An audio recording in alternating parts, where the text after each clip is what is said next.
ब्रेकनंतर तुमचं पुन्हा एकदा स्वागत. समाजाच्या अंधश्रद्धेच्या रूढी आहेत त्या तोडण्यासाठी, त्याविषयी, त्या विरोधात नागरिकांमध्ये जागृती करण्यासाठी अनेक प्रयत्न झाले. इतिहासातही असे अनेक प्रयत्न झाले, ते प्रसिद्ध आहेत. आजपासून बरोबर 20 वर्षापूर्वी एका पुणेकरानं अशीच जागृती करण्यासाठी नागरिकांमध्ये डोक्यावर दुधाची बाटली घेऊन एक लॉंग मार्च काढला होता आणि त्याच्या या उपक्रमाची जी नोंद आहे ते गिनीज बुक ऑफ वर्ल्ड रेकॉर्डमध्ये सुद्धा झाली होती. 20 वर्षापूर्वी टीव्ही नव्हता, इतके सारे चॅनल्स नव्हते, पण आज त्याला 20 वर्ष पूर्ण होताना आम्ही तुम्हाला पुन्हा एकदा दाखवतोय की कसा त्यांनी हा लॉंग मार्च काढला होता. त्याविषयीचा आमचा आजचा हा खास रिपोर्ट.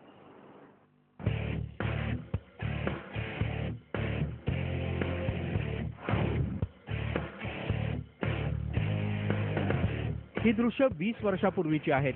लोकांना अचंबित करणाऱ्या गोष्टींमागे कोणताही दैवी प्रकार नसतो. कोणती व्यक्ती सरावानं अवघड वाटणाऱ्या गोष्टी सहजपणे करू शकते हे पटवून देण्याचा हा प्रयत्न होता. यासाठी मिलिंद देशमुख यांनी 20 वर्षांपूर्वी 22 मार्च 1990 रोजी एक लॉंग मार्च काढला होता. डोक्यावर अर्धा लिटर दुधाची बाटली ठेवून त्यांनी पुणे ते लोणावळा मार्गावरून चालून हा विश्वविक्रम केला. तेव्हा अनेकांनी या लॉंग मार्चमध्ये त्यांना सोबत केली होती. पिंपरी चिंचवड महानगरपालिकेचे तत्कालीन महापौर विलास लांडे आणि आयुक्त श्रीनिवास पाटील हे सुद्धा या लॉंग मार्चमध्ये सहभागी झाले होते.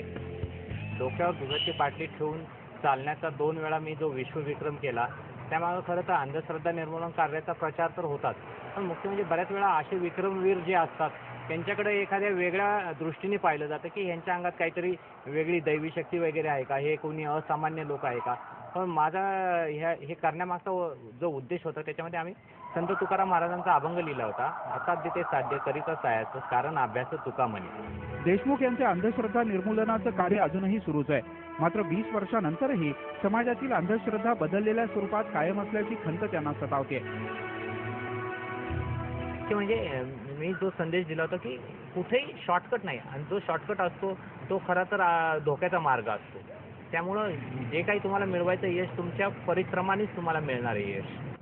20 वर्षांचा कालावधी म्हणजे जवळपास एका पिढीचं स्थित्यंतर. हा विक्रम केला त्यावेळी मिलिंद देशमुख 26 वर्षांचे होते. ते आज 46 वर्षांचे झालेत. डोक्यावर ठेवलेली एक दुधाची बाटली मिलिंद यांचं नाव गिनीज बुक ऑफ वर्ल्ड रेकॉर्डमध्ये नोंद करून गेली. मात्र समाजाच्या डोक्यावर बसलेलं अंधश्रद्धेचं भूत अजूनही उतरायला तयार नाही. मंदार गोंजारी, स्टार माझा, पुणे.